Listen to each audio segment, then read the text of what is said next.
Hello, it's Haley. Season 5, Stranger Things, finale was last night, so I can finally talk about it. I did not take notes, so I'm just gonna wing it, so bear with me. And I am still processing it, so who knows, my opinions may change come, I don't know, a month from now, a year from now. But if you haven't seen Stranger Things Season 5 yet, I highly recommend it, assuming you've seen the other 4 seasons. So definitely don't watch this video, come back. I'm not going to do the whole spoiler summary thing because, we're 5 seasons in, so you know what Stranger Things is about. So with that said, let's go ahead and get into it. This was a really good season for me. I would say right now, just off the top of my head, I still think Season 1 was the best season, but it's really tough for me if I liked Season 4 or Season 5 better. Season 5 was definitely more of a spectacle. I guess maybe let's just talk about some of what I liked about it and then some of what I didn't like about it or I thought could have been better. First and foremost, let's talk about the ending. First of all, Murray just left out at the epilogue. What's up with that? Or at least I don't recall seeing him. It's nice that Joyce and Hopper got married. Or at least got engaged. And also it would have been so embarrassing for both of them if that would have been a no from Joyce. Like, if Joyce did not want to get engaged with this man, that would have been so embarrassing to have to, do that in front of all those people when he did all that. And then for Hopper, obviously, dang, I did all this, and they said no in front of everybody. But that's the danger that comes with proposing. So, the stuff with the teenagers was cool. We were making jokes last night that instead of 6 little nuggets, Steve got 12 little nuggets. Also, speaking of Steve, oh my gosh. When he fell off of that tower, I was crashing out. I was like, nah, no way, my boy. And on the, in the first, what was it, 20 minutes it felt like of the episode, which we will talk about the pacing in a minute, but yeah, they had me. Emotional damage. But yeah, the talk with the teenagers was cool, but nothing too, I guess, really all of the epilogue scenes, I guess what I'll say is, it was basically just a nice little bow, so you know what everybody's up to, where they're going, what they're doing. Mike's little storytelling thing at the end was cool. And that's going to bring me to the biggest thing. Probably what's going to end up being, I would imagine, one of the most controversial parts of the final season. Did Elle die, or did she live? And here's my take on this. I think it is in character for Mike to have told that story. Well, okay, let me backtrack. So, it is my belief that what happened there was the writers left it up to your interpretation. Was Mike telling the truth and Elle is alive? Or did Mike lie to himself, to his friends, and to us, the audience, that Elle is still alive, that she came up with this master plan with Kali? Yeah, basically, did Mike lie to himself, to his friends, and to the audience to give them hope that Elle was still alive? And it's up to you to decide, just like it was up to the characters to decide. Do they believe that Elle is still alive or not? And so, I have 2 stances on this, just based off of how I perceived that ending. That either Mike was telling the truth or he was lying to everyone. On one hand, I find it very creative. I can't think of an instance where that has happened on a show that wasn't just straight up canceled, so they had to find like a quick resolution, essentially. Um, this show had 10 years to simmer on this ending. On the other hand, oh my gosh, you want to talk about a cop-out. Because in my opinion, that's what you call, I'm just going to say the Duffer Brothers. The Duffer Brothers have once again not committed to killing off a main character. It happened with Hop, going from season 3 to season 4. It happened to Elle, going from season 1 to season 2. But that was justifiable because you don't, for one thing, they didn't know that they were going to get a season 2. And for another, it could have been left in, like, it was, you could have made the stretch that it was made ambiguous. So, no complaints about the 11 fake out going from season 1 to season 2. I leave that one be. But I'm using it to make a point. Another instance where that happened was with Max. Where you thought she was gonna die, but then Elle brought her back magically somehow. And again, I'm gonna go ahead and just justify it. At least they didn't do it between seasons, I guess. But I guess what I'm saying is the writers have time and again teased killing off a character just to, like, not commit and the character is fine. And, you know, of all the times to go ahead and pull that trigger, the series finale, it would probably be the best time to do it. Also, I called it, sort of, depending on how the ending is perceived. I did say in season 4 that Elle was going to, or that it's possible that Elle is going to seal herself in the upside, or seal the upside down from the inside, so that nobody else can ever open the upside down again. I don't remember my exact phrasing, but I remember saying it. Called it. I'm gonna take that one with me. But yeah. The pacing of the final episode was kind of strange for me because, like, Vecna was defeated like an hour into the episode, and it was a 2-hour episode.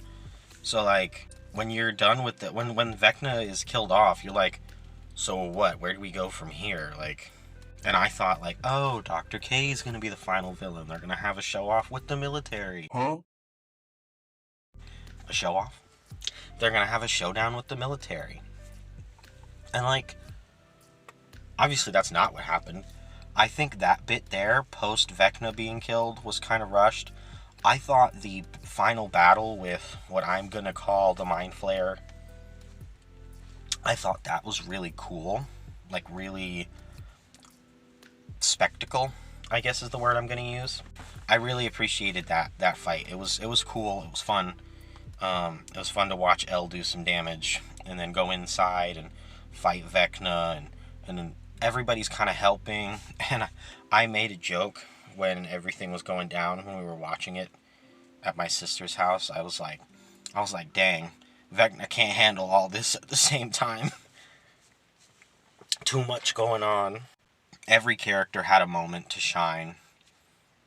You know, you had, especially, I would say, the MVPs of the finale. I'm not talking about the whole season yet. I just want to talk about the finale for a minute. MVPs of, like, the finale, the final battle. I would say Lucas did a lot of good stuff. You know, he saved Dustin. He came up with the plan to kind of trap the monster up at or not trap the, lure the monster over towards the valley. And honestly, even throughout the season, I mean, throughout the series, Lucas has been doing a lot of good stuff. I mean, he found the lab. Rather, he found that the portal or disturbance or whatever was at the lab, which they thought was the electrical plant in season 1. He got Max on board in season 2. He, I don't remember. Oh, it was Lucas's idea to use the fireworks against the Mind Flayer in season 3. Obviously, he was a huge part of Max's storyline in season 4. He's literally the reason Max is able to get in and out of the mind. I guess I'm just gonna say the mind fights with Vecna. And then season 5, I mean, he's protected Max in the hospital. He's been by her side this whole time. And like I said, it was his plan to lure the Mind Flayer over to the cliff, or the valley, I mean. So Lucas was definitely an MVP throughout the series. Nancy put in some work. She was the bait, but I feel like under any other circumstance, she would have been putting in a lot of damage. It's just that this is the Mind Flayer we're talking about. This thing's huge. As far as season 5 as a whole goes, Will was doing all kinds of good work. I mean, the amount of times he has saved, like, pretty much every major character this season. Well, okay. Every major kid character. He saved every single major, quote-unquote, kid character this season. He saved Max. He saved Lucas. He saved Mike. He saved Robin, who I know is not a kid character. She's a teen character, but it's besides the point. He saved 11. So he's really been just putting in the work this season. Definitely Will's strongest showing. Mike did not do a whole lot. Mike's best, or like his biggest trait throughout the series has been his charisma, I guess. In the sense that he's good with like the pep talks, getting his team rallied up. Even though like some would argue Mike was like the main character of the series. Some people say it's Elle, some people say it's Mike. I feel like Mike did not do a whole lot. And then people were ragging on Millie Bobby Bon Jovi's acting this season, but I feel like she did pretty good, at least in that finale. I'll give you her lack of facial expression throughout the season compared to other seasons. However, allow me to provide a counter. Okay? 11 up to this point is probably very angry and very focused on putting an end to all of this, right?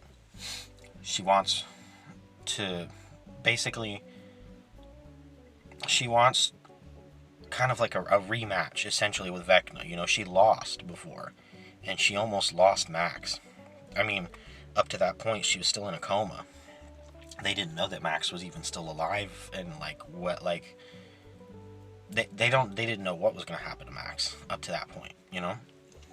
So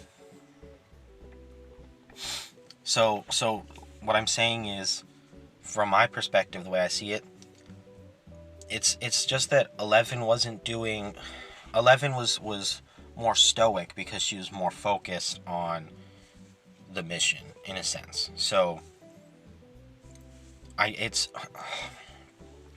imagine what Millie was going for was kind of a, like, I don't want to say a suppressed emotion, because I don't think that's really what I mean, but like, if you've ever been really focused on something, you know, like that, like, sometimes it can be at the forefront of your mind.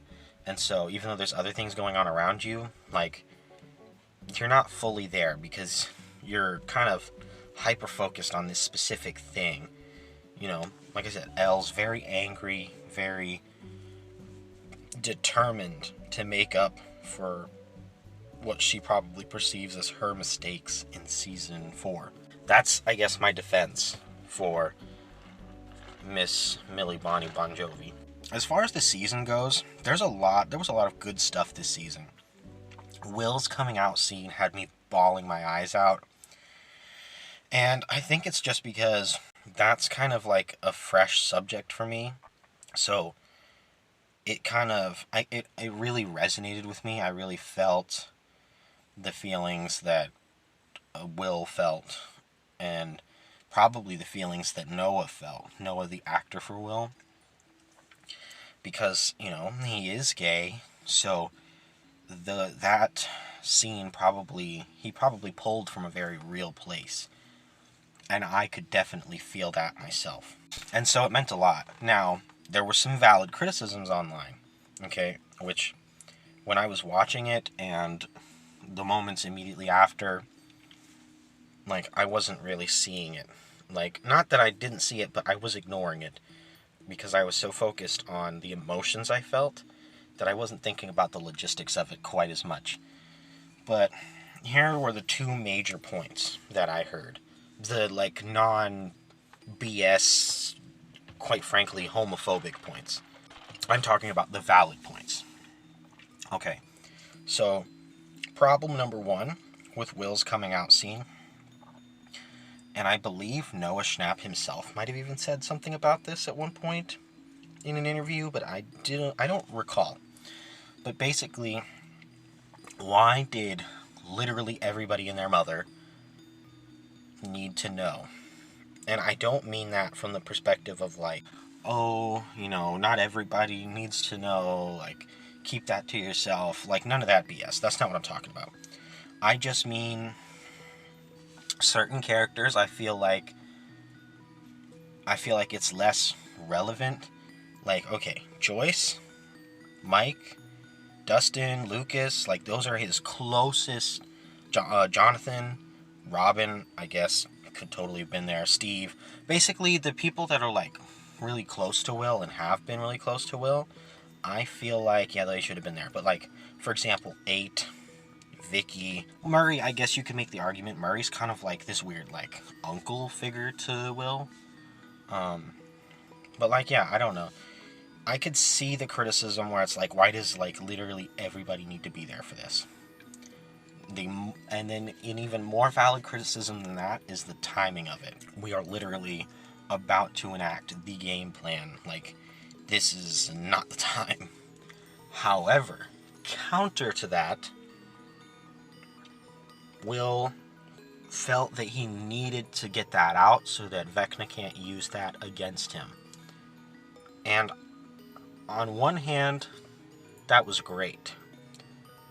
On the other hand, kind of BS that Will kind of, like, was forced to come out openly. Counter. Okay? This is partially a horror show. And being forcibly outed is a very horrific experience. And I'll leave it at that. So yeah, Will's coming out scene, I loved it. I'm glad it was included. I could understand the criticisms. At least those two criticisms. And maybe there's some others that I'm forgetting or that haven't been pointed out to me. You're free to point that out in the comments. Just nothing openly derogatory, because I will delete a comment so fast, I swear. I guess there were 3 specific instances that really had me, like, in tears. Okay? So that was one, was Will's coming out scene. 2 was Max. Well, this is kind of a wombo. Basically, a lot of, like... Alright. I'll actually add 4 things. Bruh. Okay, 4 things. So, but 2 of them are specifically related to Max, who has very quickly skyrocketed throughout these last 2 or 3 seasons. Actually, from introduction, but, like, especially this season. I mean, I think I have come to determine that Max is probably my favorite character. Of all the characters, I think Max might be my favorite. And I'm actually sad that if you're a Dead by Daylight fan, you know this. Max, at least as far as we know, Max is not included in the second Stranger Things DLC coming to Dead by Daylight. And I'm upset. Let's replace 11 with Max. Thank you. But this is not about Dead by Daylight, so we're going to move on from that point. So there was 2 instances with Max that really had me going. The first was, I want to say it was episode 3 or 4, where, Max basically just barely misses the portal to get out, and you see it was during the scene where Lucas was talking to her and holding her hand and telling her, like, I'm here, please wake up, Oh, that had me in tears. And then the second instance with Max is right when Max and Holly are, they make it, and it's time to exit the mind, whatever, right? Vecna's mind. When she's giving that speech to Holly, oh my gosh, about cried. No, I did cry. I didn't about cry. I cried. Okay? Had me in tears. And also had me so frustrated because what are you doing? I thought Vecna was going to come out at any moment and just, bam, all your progress taken away. And he basically did do that. He basically did do that with Holly. Because where was Holly going to go? Holly was so screwed. But it all worked out in the end, I guess. But man, when they did that cutaway and you didn't know if both of them made it out or not, or if either of them made it out or not, or no, I think they did reveal to us. No, they didn't, because it was the next episode. So yeah, no, actually I don't remember. I don't remember the order. I don't remember when things were cut off. But I do remember, like, thinking, oh man, one of them's going to make it out and the other's not. And I was wrong about that, but I wasn't necessarily entirely wrong either. And then the last thing that I'll say, that where I was in tears, was when Dustin and Steve kind of had their reconciliation moment, where Dustin's like, I can't lose you, yada yada. That was a tearful moment. Actually, twice I watched that scene, twice I cried. So, good job. Great acting on Mr. Kiri, great acting on Mr. Matarazzo, and great writing on and directing on whoever wrote and directed those scenes. Those were the big emotional high points for me.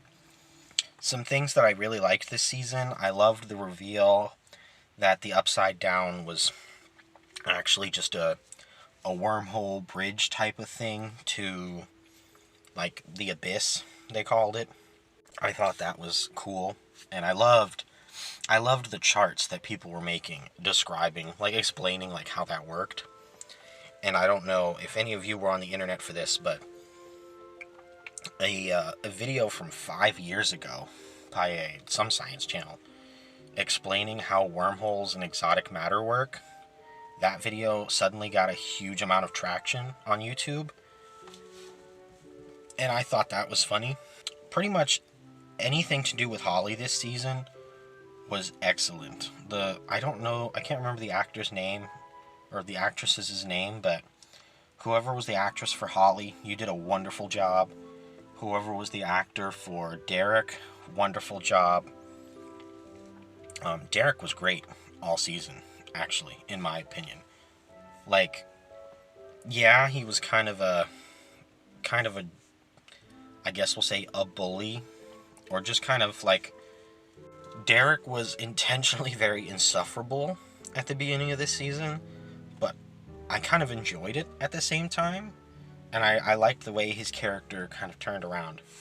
Now, granted, it was kind of quick, but at the same time, this is the season finale, and he's not that major of a character. Some things I didn't like this season were, obviously it was frustrating to see Dustin kind of go down that angsty path, but at the same time, I think they needed to do that to get that payoff when Dustin and Steve reconciled, and it did add some tension to the season.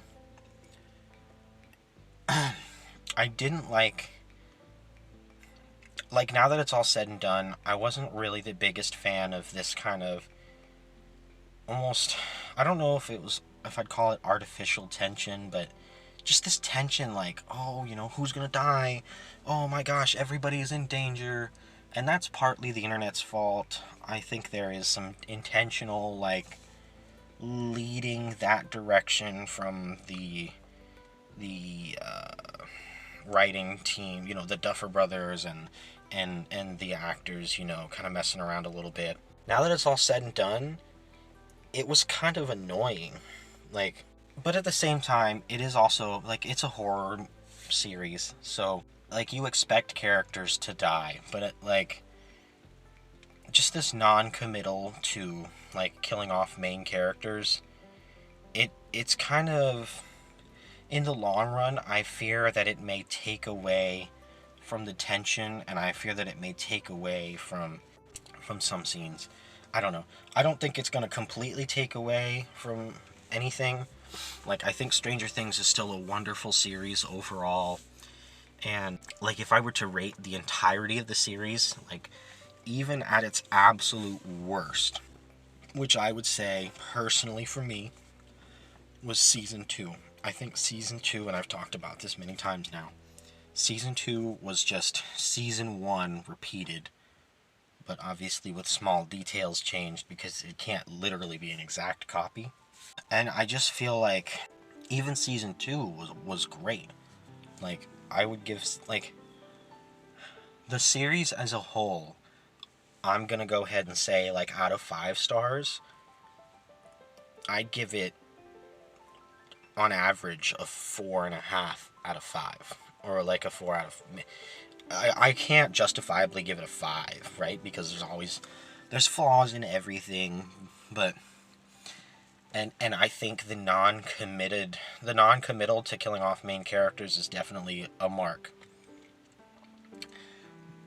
But it's been a wonderful series. Even Season 2, I'd still give it like a 3 out of 5. And if your worst season is a 3 out of 5, I'd say that's great. So, I'm really happy with this series as a whole, but like I said, that is a glaring issue, is this non-committal to killing off main characters.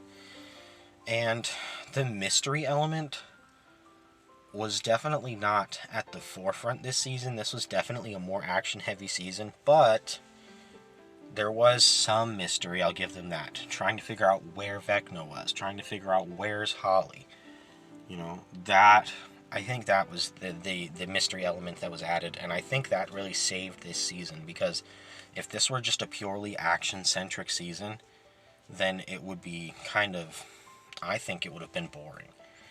But speaking of action, there was definitely a lack of action in the later parts of this season, and some people would argue there's just been a lack of action overall. Some people, especially, I was seeing a lot of complaints about, I don't know if people were talking about Volume 2 as a whole, or if they were just talking about Episode 7, but just kind of like nothing happened. Like there was, like a lot happened and nothing happened all at once.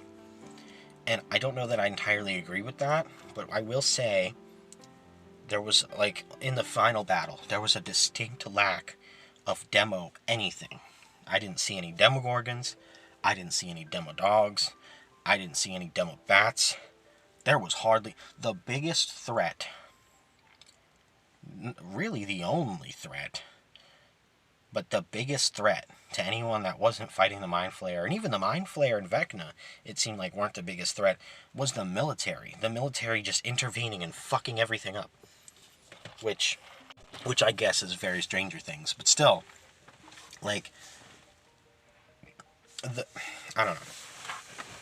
You kind of killed Vecna and Mind Flayer as a threat when you killed them off an hour into the 2-hour finale. I really liked Will and Robin's dynamic. I think it was cool to see kind of like this mentor to peer kind of relationship that Robin had with Will.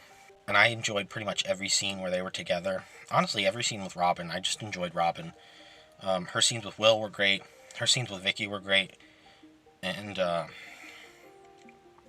that joke she cracked on episode 7 with Steve was funny to me. Or she's like, Steve hears that all the time and he goes in anyway, don't you, Steve?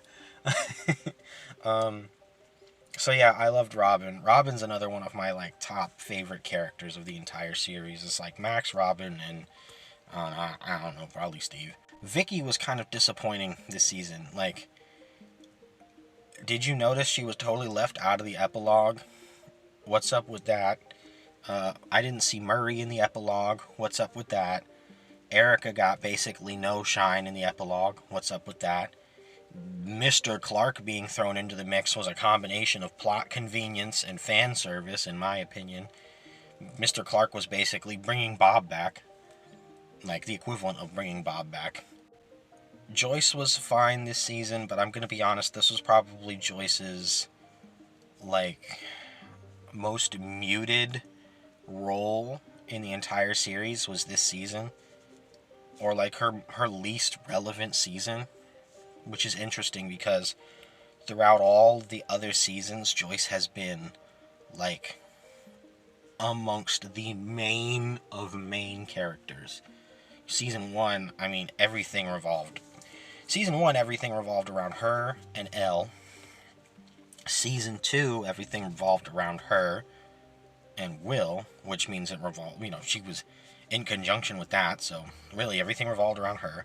Season 3, what was she doing in Season 3? Oh, the Russia stuff. Yeah, so Season 3 was probably her next least relevant season because it's just her and Hopper investigating this Russia stuff. And then Season 4, she was like the main character of the Russia segment of stuff. So, like, yeah, for her to be basically just kind of a side character this season was strange, but at the same time, you know what they didn't do this season? Finally,